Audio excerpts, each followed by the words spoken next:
Welcome to our team meeting. Yay!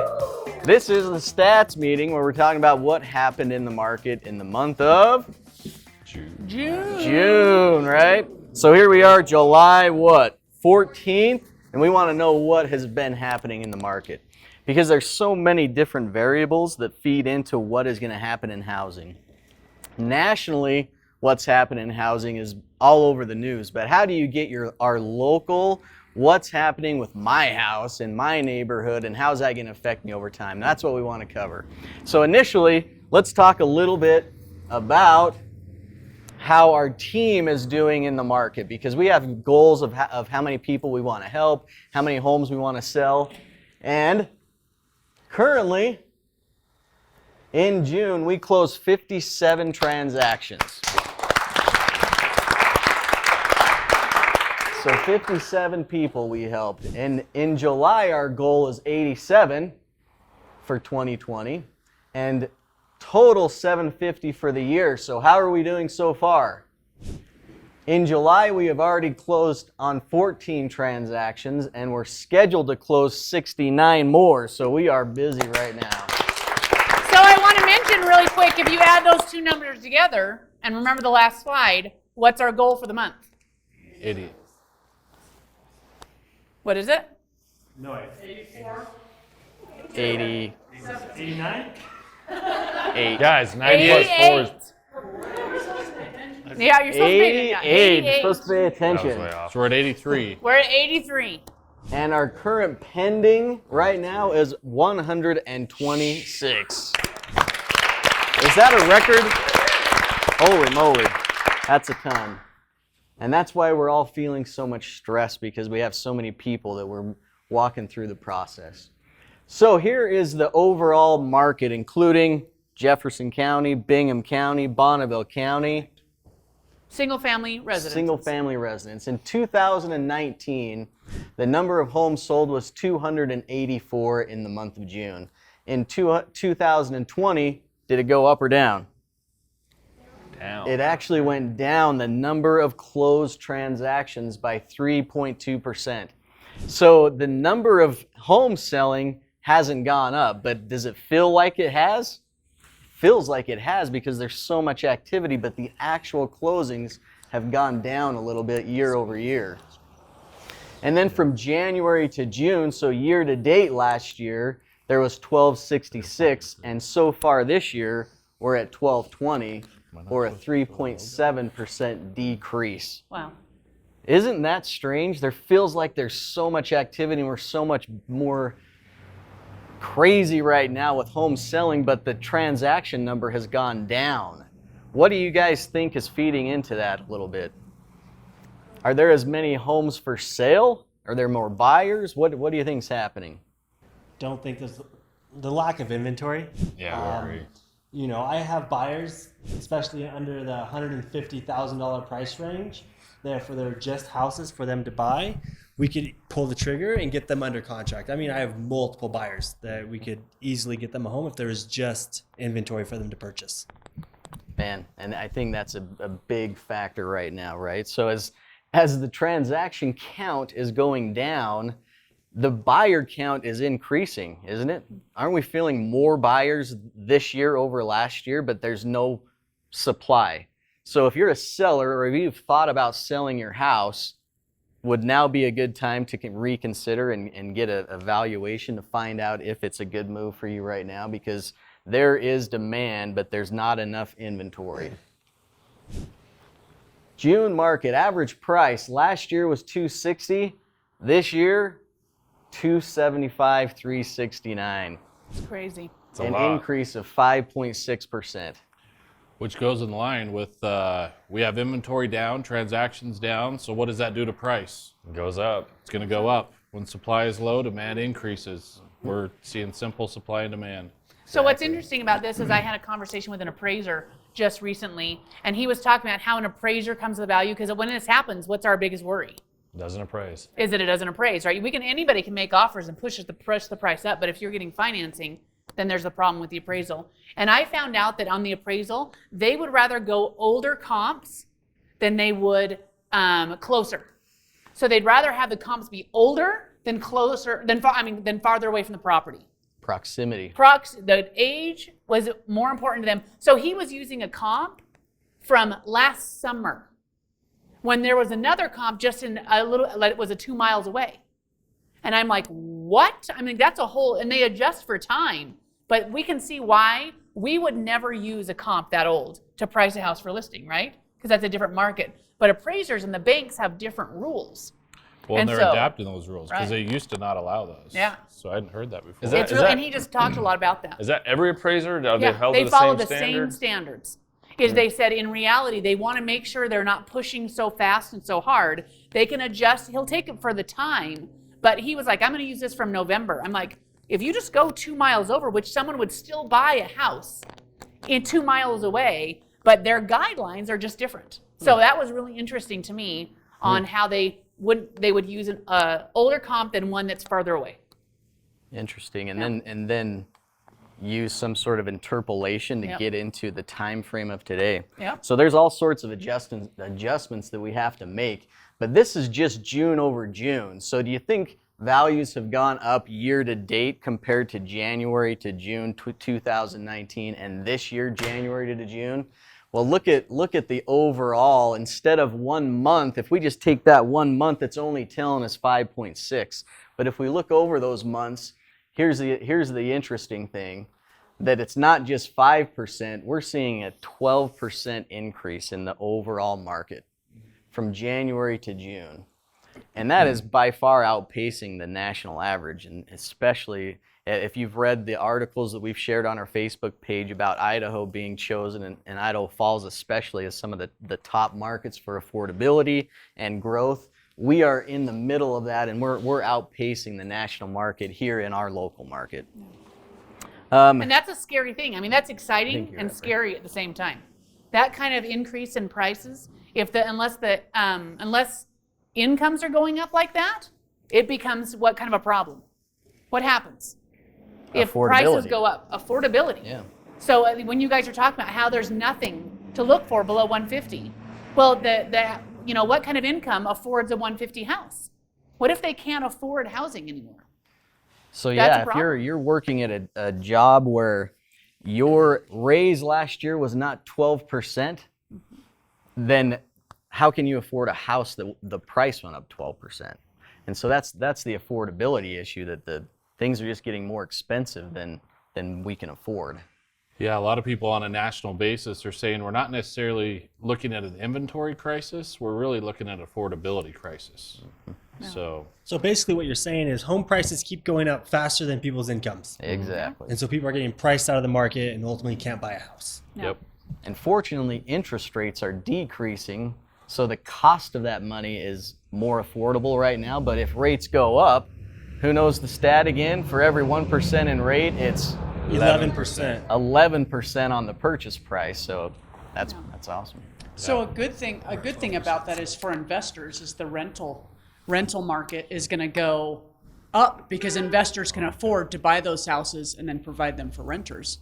So it can be a good thing for investors. Well, except for then they have to buy at a higher price. It's true. They're not getting the good deal that they used to be Yeah. getting when they True. can pick up any investment property or flip. It's harder to find those too.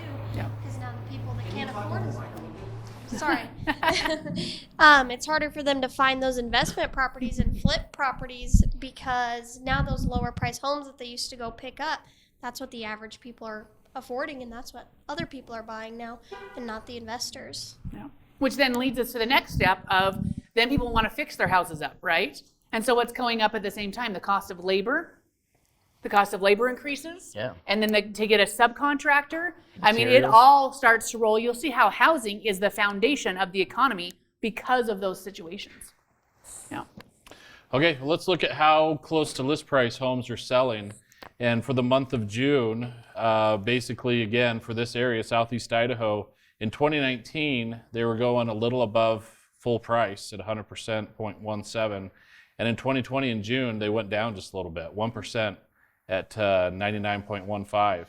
A cool thing with our stats is through June over the last rolling 12 months is we are still well above full price on average of all of our listings sold. So we are outpacing the market considerably on getting people more money for their home than the market's getting. Within So our that's team. Within our team. Yeah. Murdock Manwaring Company. I think we're 100.5% of asking price on our listings. So That's good. yep. So that's props to the listing team that's doing the marketing, the pricing, Yeah. all that stuff. Is the listing team is really killing it. Yeah, I mean, the marketing works and the exposure works, and our people are getting over asking price when the market's going under, and we're actually selling homes 20% faster than the average home on days on market. So we're selling them faster and for more money than the market. So Chad, I might mention as someone's watching this and they think, well, I can throw it up on the for sale by owner, and I can get that kind of a price. Well, the difference is what we do, and we try to drive more buyers. That competition is what drives that price up. Yep. And it isn't necessarily that you're not going to sell the house, but if you want to sell for a top dollar, you want the most eyes at the single time filling the competition to drive that price up. Yeah, which is frustrating for buyers because they're like, I want to Yeah. look at this. Well, you got to have a process, and our process is, when we list, we do a process that's best for the sellers, and when we work with buyers, we find out a process that works best for the buyers, and our process for our sellers is getting them more money and selling it faster. Which So- means you've got to have that consultation as buyer's agents, right? Isn't that important? What are the things you tell your buyers about the market? What are you guys telling them when you're about to go shop for houses? I mean, be prepared to move quick, for sure. There's really a few things, that be prepared to move quick. Also, don't shop over your budget because prices are selling at list price and higher.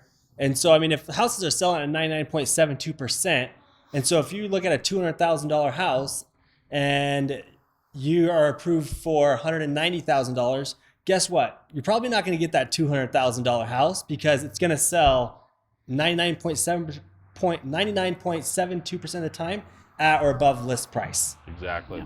In addition to that, too, I mean, most of the time sellers aren't willing to pay closing costs unless you go higher on your price, right? So, I mean, you just got to know going in there that if you're trying to max out your loan on that thing, you definitely don't want to be shopping over what your pre-approval's for. In fact, probably under so that you can actually get the house that you want bought up. That's frustrating when you find a house you love, Oh, and man. then you find out you get outbid because you need a closing cost. Yep. You're at the top of your budget. Yeah, And it's that's so frustrating. important for buyers to get pre-qualified and talk to one of us before they just send us a listing and say, hey, we want to buy this house. We just saw it. Because it's too late. It's gone within a few hours. But if you talk to us up front and we have the time to get you prepared and get you ready and get you pre-qualified, then you can be the buyer that gets that house. And one thing that I always tell my buyers too is sometimes getting a good deal is just getting the house in general. No.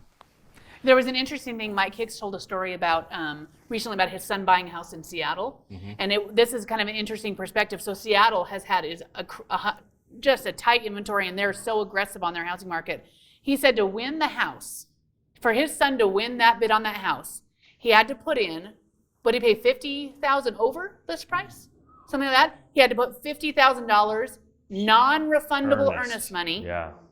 Waive inspection, waive appraisal. So if it didn't appraise or anything, he's still buying that house or that earnest money is gone. Yep. And crazy. that's what happens if we can't control inventory. And I mean, eventually that's an example of an even tighter market than we have here. Yep. That's what the strategies that you have to use to get the house. So Yep. anyway, this next stat is, the last one was June only, and this is January to June. So basically a year to date so far.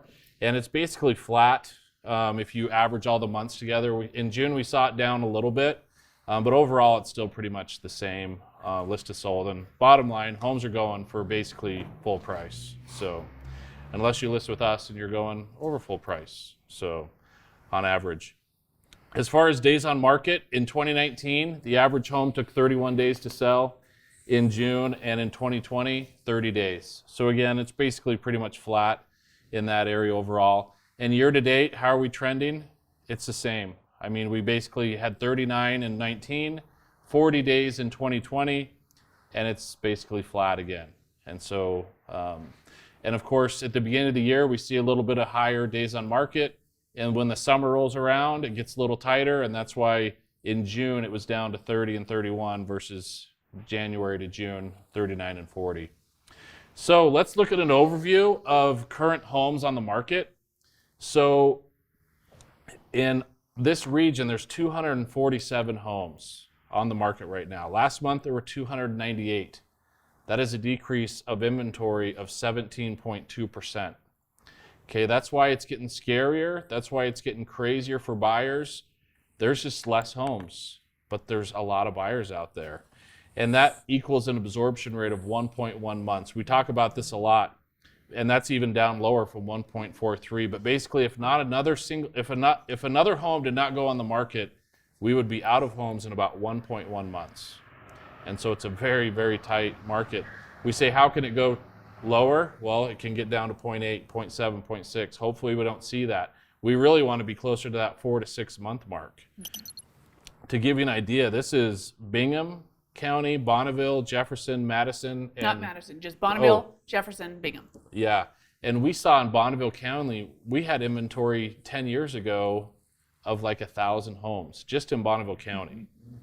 And so from Blackfoot to Rigby, we're at only 247, to put that in perspective. So a huge motivator in people buying home right now is the cost of the money.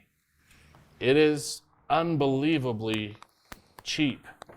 It's like even though prices keep going up, it's still like a Black Friday sale every day on the market because the money is so cheap and it's so much cheaper to lend or to borrow. A 30-year rate right now is 2.625%. A conventional is 2.25%. FHA is 2.25%. Rural Development's 2.25%. VA's 2 3/8. Idaho Housing's 2 3/4. And those are down from even last month. Oh yeah. Yep. Yeah. Yeah. I was telling somebody yesterday, when I built my home 13 years ago, I locked it in at 6.25. And I remember thinking, after being in the industry for 10 years already, I was like, man, I can't complain about 6.25. Yeah. And then I refied it at 4.25.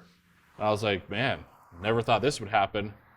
Now you can get even 2 points lower than that. I mean, it's unbelievable. And people won't realize really how unbelievable it is until they're paying 3% and 5% and 7% again if we get up there. Well, I mean, we think about, we were in mortgage for a long time. 5% was crazy amazing. Yeah. That's a low rate. Imagine what happens if our rates went to 5% right now with affordability. Yeah. So can you guys talk in dollars instead of percents? So if you're going to buy a $200,000 house, what's the difference between, what was it, 2 months ago, did you say, Casey, was higher than 3? No, last month. Oh, No, just last month they were Yeah, it was higher higher than than what they 3. are So now. it's dropped, it's dropping close to 1%. What is that in dollars for the buyer? Are you talking per month or for the purchase price? Purchase price. Yeah, so purchase price for every percent is 11%. I mean, a $200,000 home, you're going to be, roughly, $22,000. So, I mean, you went from 200 to 180-ish, 178,000. And think about the difference in houses for you guys that are out there all the time, between 200 and 170,000. Those are different houses. Completely. Same payment. Same payment. Same But not exact only that, monthly think about payment. now with the interest rates dropping lower this month than last month, and if you were looking at $200,000, you just went into another price bracket Right. with a nicer, newer home. So what does that mean? Oh, that means a rush of buyers. Rush of buyers, And guess what that means? lower inventory. Another problem. Yep. Great point, Brian. And we're Cycles. seeing rates that are going up, or we're seeing values that are going up. But with rates going down, it's not really. Yeah. I mean, it's not affecting people. People that should much. not get wrapped up right now in the cost of the house. With these rates, you can't get wrapped up in the cost of the house. You have to look at that payment, because right now with the rates this way, I hate to even say that because nothing's worse than buying a car and they're like, oh no, let's just focus on the payment. And you're like, I want to know how much I paid. But right now houses are almost like that. You've got to look at, if I go up $5,000 to win the house, how much does that payment change? $5. $5. Yeah, it's not a lot. But it's $5,000 to the seller in cash. Yeah. And Overall so cost, price, Yes. and interest. it's is crazy, right. yeah. So that's, they got to think about that as in the buyer market. Yep. Yep. All right. Well, let's chat about success stories. Does anybody have any buyer success stories that they want to share? a strategy that works that isn't always the funnest strategy is doing non-refundable earnest money. That's really enticing to a seller, and it really helps. And also, like we mentioned earlier, being able to pay your own closing costs and not having to roll that into the deal. Sellers don't want to pay your closing costs. Even if you're giving them the money up front, they would rather they take somebody more seriously that already has the money to pay for that themselves. Why is that, Hunter? Why does it, if you're paying for it and their net is the same, why is that more enticing to a seller? They just take you more seriously. Like I said, you have money, you can buy a home, you have funds. If something happens, you can take care of things, and that's just more enticing to them than somebody that's barely going to make it to buy this house. I'll mention too that goes back to that appraisal value. Anytime you add in your closing costs to the loan, the house has to appraise for that. If the seller's already worried about the appraisal amount of the home, that's one more thing, one more hiccup that could happen down the road. And so if the buyer has money and can pay for the closing costs, it's one less. One less worry. One less worry, or I'm trying to think how I wanted to say that, but essentially, basically, your sellers you're more competitive that way just because your seller doesn't want to have to risk paying your closing cost and losing the deal because of closing costs. Yeah. Or it's a renegotiation, right, if it doesn't appraise. It is, yeah. Yep. Yeah. So it's interesting also mentioning back to the Seattle market, when they're taking a look at that, they're looking at the things that keep the deals together, and they're having the non-refundable earnest money, and they're doing all those kind of things. I just blanked out on the one other thing that I missed in that. Things like that. Thank you, Jeremy. Jeremy's going to talk about it. Yeah. Well, the pre-inspection is. There was something. So the seller, before you list your property, you have an inspector come in and they itemize out any deficiencies in the home and then provide that to all the potential buyers when they come through the property to save because once you negotiate a price, then you still are negotiating the appraisal and the other contingencies that Austin's talking about. So if you can remove the inspection contingency in a way and take care of some of the things up front, then it can create a more solid, smooth transaction once you're negotiated price. I think that's an interesting concept to say, I'm not going to take an inspection period, but I've done an inspection. Here's the report. Here's what I corrected. Yeah. Take it or leave it. Yeah. How cool would that be? Yeah. Well, and with the state of Idaho, it's very pro-buyer. There's a lot of protections there for the buyer, which is great in a buyer's market. But in a seller's market, sellers want more protection for them. So if you can remove those hurdles that a seller has to go through, it's definitely going to be a stronger offer, and you're going to be taken more serious. Right. I love that. I think a lot of buyers get in here and they get worried when they start to see those houses and they want things. Can we ask for this? Can we ask for that? And I think that's one thing that a seller goes, this is getting complicated. I'm going to go for a simpler deal. Chad, I think you said that once. Simplicity is key. Yep. If you make it complicated, they'll pass you off. One thing that I'm seeing with buyers too is they're paying so much more for the house than asking price, and they're like, we're paying this much more money. It's not going to hurt them to fix a few things for us. And that's one conversation that you just kind of have to get into and explain to the buyers. Just because you are paying them more money doesn't mean that somebody else wouldn't pay that same thing and not ask for these things. Right. It's really good. That's another thing that buyers can be prepared for, especially if you're coming from a renter perspective. You need to be prepared. This is a house you're going to have honey-do lists. Don't expect your sellers to fix every little thing. Go in with a good price. Don't ask them to do any nitpicky things like, fix the missing board on the fence or something. Just be prepared for that. Excellent. One funny thing I just did, this Zoom world that we live in, I was like, hey, how many people do we have in this room? And I started counting, and I was like, oh, let me look at the bottom of the screen and see the count. I'm so used to Zoom. I was like, let me just count. It's funny. Yeah. Okay. So let's affiliate partner recognition. Anybody that went above and beyond this month that we want to recognize? One thing that I'll point out is I work with Untitled a lot, and they are so convenient for my buyers that are out of state, sending a mobile notary to their house to sign papers before they even get to the state of Idaho. They're willing to do that, and they have those services provided, and that's really helpful to us as agents to not have to worry about that. Great job, Untitled. We get a clap. All right. Well, were the nosy neighbors nosy at all? Oh, my word. We are so nosy this month. So, you guys, I just want to mention a few people that we did go and visit this month. And if you haven't taken a look at any of these videos, there's some really, really good stuff. By the way, one I want to mention, Scion Computers. If you guys didn't know, which is right downtown, By the way, I want to plug the deck. We're at the deck, and we've opened up the doors over yes. here, and isn't this awesome? So nice. This venue with the doors open and out to the street. But right down the street is Sign Computers. Did you know you can walk in there with your computer, and if they can fix what the problem is in 15 minutes, there's no charge? So if you're having some little issue with your computer, you can't figure it out, if they can fix it in 15 minutes, it's no charge. So I thought that was really neat from them. The Snake River Ferry, which has gotten to be really fun. The Queen Bean Flip and Twist. Did you guys know there's a parkour gym that you can drop your kids off and do parkour? Flip and Twist? Amazing. So really cool, kind of a different kind of thing. Bob's Indoor Golf. At Bob's Indoor Golf, they have these simulator screens that you can golf 18 holes on the simulator. But they also, if you bring your kids, they can play zombie dodgeball on the simulator. They can do batting practice. It's really, really, really cool. And we saw Tommy do a fast pitch. Yeah, Tommy rocked it fast. Oh, pitch. yeah. Pretty sweet. Got it out from behind the camera. So one of our most looked at videos this week was Shadow Domain.